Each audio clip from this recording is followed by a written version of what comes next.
Jaya TV உறவுகளுக்கு இனிய காலை வணக்கம். இன்று நாம் கற்றுக்கொள்ளக்கூடிய யோக பயிற்சி முறை ஒரு சிறப்பான யோக பயிற்சி முறை. அதாவது 7 சக்கரங்களை சமநிலைப்படுத்தக்கூடிய 7 அற்புதமான ஆசனங்கள். சக்கரங்கள் என்பது சக்தி மையங்கள், எனர்ஜி மையங்கள். அதாவது உடலில் இந்த 7 மையங்கள் தான் நமது உடலை சமநிலைப்படுத்த உதவுகிறது. இந்த சக்கரங்கள் மூலம் செயல்படுவது தான் சுரப்பிகள். 7 விதமான சுரப்பிகள், நாளமில்லா சுரப்பிகள்னு சொல்லுவாங்க. தைராய்டு சுரப்பி உட்பட எல்லா, பிட்யூட்ரி, பீனியல் சுரப்பி உட்பட இந்த 7 சுரப்பிகளும், இந்த சுரப்பிகளை கண்ட்ரோல் பண்ணுறதே இந்த சக்கரங்கள் தான், இந்த சக்தி மையங்கள் தான். இது இன்விசிபிளாக இருக்கும், இது உடம்பில் இன்விசிபிளாக இருக்கும். இப்படி clockwise, anticlockwise இந்த மாதிரி ரொட்டேட் ஆகிட்டு இருக்கும். ஸோ இது இயங்குறதன் மூலமாக தான் நம்ம உடல் ஆரோக்கியம், மன ஆரோக்கியம், எல்லாவற்றுக்கும் ஆன்மீக வளர்ச்சி எல்லாத்துக்குமே இது உதவிகரமாக இருக்குது. ஒவ்வொரு சக்கரத்திற்கும் ஒவ்வொரு தன்மை இருக்குது.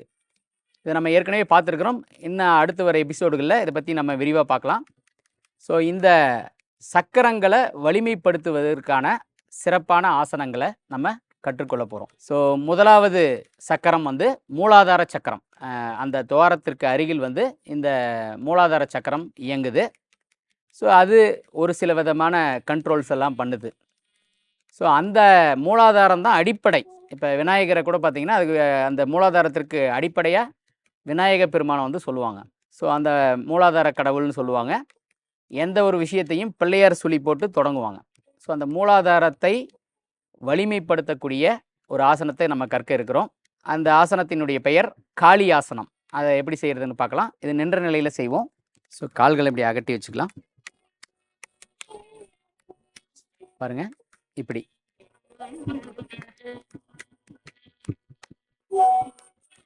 மூச்சு இழுத்துக்கிட்டே மார்பு பகுதிக்கு நேராக வைக்கணும். இந்த நிலையில் நேராக பார்க்கணும். இந்த நிலையில் ஒரு 10 செகண்ட், 10 எண்ணிக்கை இதே நிலையில் இருக்கணும். 1 2 3 4 5 6 7 8 9 10.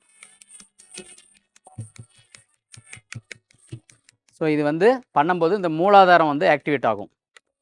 அடுத்த ஆசனம் பச்சிமோத்தாசனம். அது சுவாதிஷ்டான சக்கரம், 2வது சக்கரத்தை ஆக்டிவேட் பண்ணக்கூடிய, வலிமைப்படுத்தக்கூடிய ஒரு ஆசனம். அது அமர்ந்த நிலையில் நம்ம செய்யலாம்.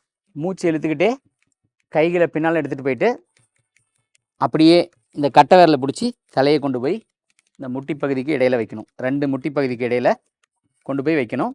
எவ்வளோ முடியுமோ அவ்வளோ குனியலாம். மூச்சை விட்டுக்கிட்டே கீழே குனியணும். இங்கே பாருங்கள்.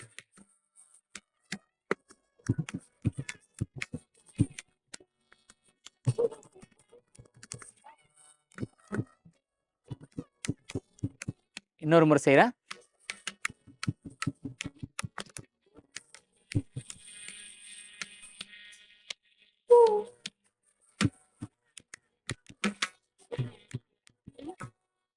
இந்த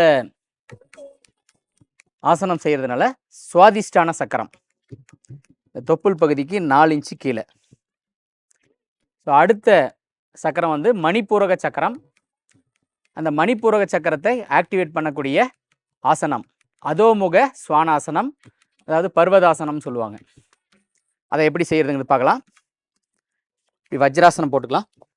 கைகளை இப்படி முன்பக்கமாக வைக்கலாம். இந்த கால்கள் பாருங்கள், இந்த மாதிரி இப்படி நகங்கள், இந்த நகைக்கணுக்கள் படுற மாதிரி இப்படி வச்சுக்கலாம். இப்போ கையை லிஃப்ட் பண்ணி ஒரு மலையை போல் நிற்கணும். இங்கே பாருங்கள், கால்களையும் தூக்கணும், கையையும் தூக்கணும். இந்த கால்கள் பார்த்திங்கன்னா ஆரம்ப நிலையில் இந்த மாதிரி தான் இருக்கும். பழக பழக இந்த மாதிரி பொசிஷனுக்கு வந்துடும். தலையை நல்லா உள்ளே எடுத்துகிட்டு போங்க. மூச்சை விட்ட நிலையில் தான் இந்த ஆசன நிலையில் இருக்கணும். மூச்சை இழுத்து பிடிக்கக்கூடாது.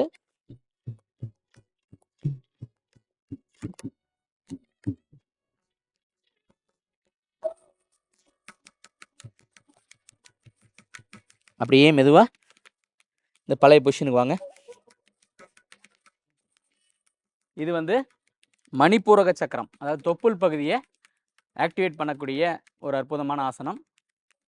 அடுத்த ஆசனம் அநாதக சக்கரம், மார்பு குழி. இது 4வது சக்கரம். இதை ஆக்டிவேட் பண்ணக்கூடிய ஒரு ஆசனம் வந்து உஷ்ட்ராசனம், இந்த ஒட்டக நிலை. இதை எப்படி செய்யறதுங்கிறது பார்க்கலாம். இப்படி முட்டி போட்டுங்க.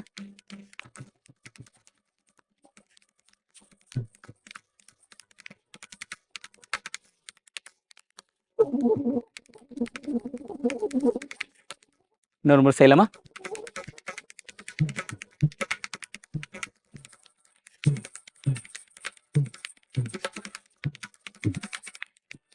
இந்த கணுக்காலையும் பிடிச்சுக்கலாம்.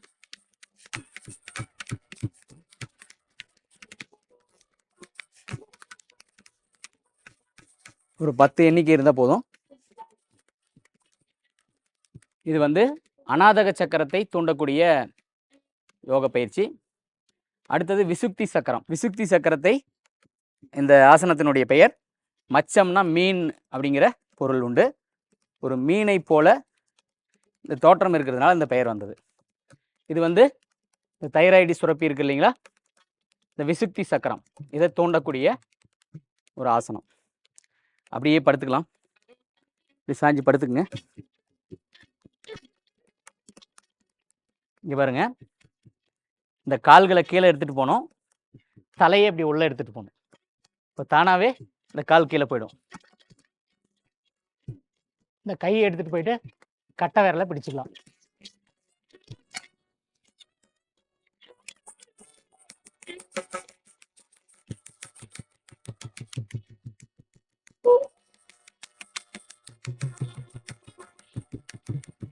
மெதுவாக ஆசனத்திலேருந்து விலகிக்கலாம்.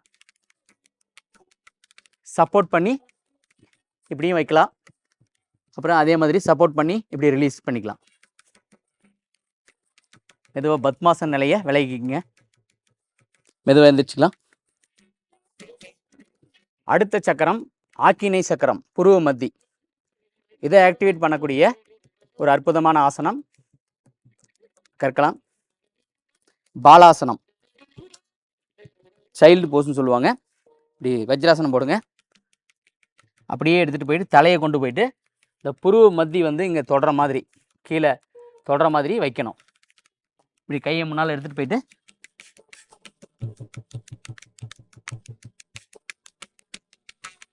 ஆசன நிலையில் வந்து இயல்பான சுவாசம். மெதுவாக எந்திரிங்க. இன்னொரு முறை செய்யலாம். மூச்சை விட்டுக்கிட்டே அப்படியே குனிஞ்சி இந்த புருவ மத்தி, நெத்தி பகுதி வந்து கீழே படுற மாதிரி வைக்கணும்.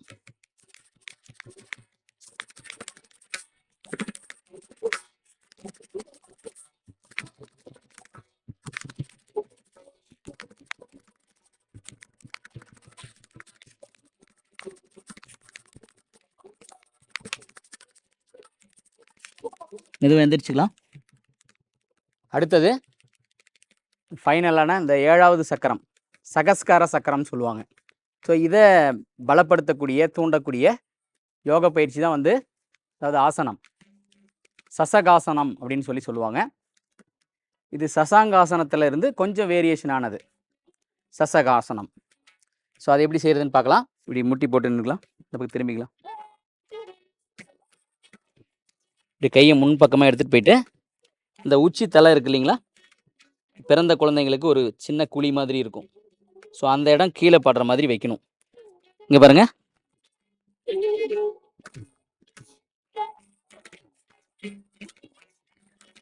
இந்த முட்டி பகுதிக்கு பக்கத்துலேயே வைக்கணும். தலையை முடிஞ்ச அளவுக்கு பக்கத்தில் வைங்க.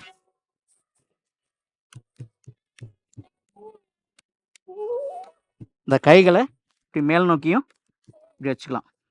கோத்துக்கிட்டு நேராக இப்படி வளைச்சி நிற்கலாம்.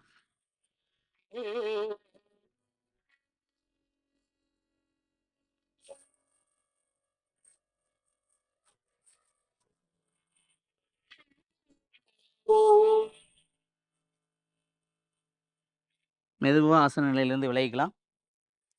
சிரசாசனமும் வந்து இந்த சகஸ்கார சக்கரத்தை வந்து தூண்டும்.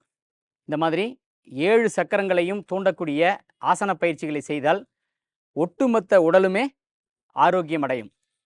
அடுத்த யோக நிகழ்ச்சியில் மற்றும் ஒரு சிறப்பான யோக பயிற்சியை கற்கலாம். நன்றி, வணக்கம்.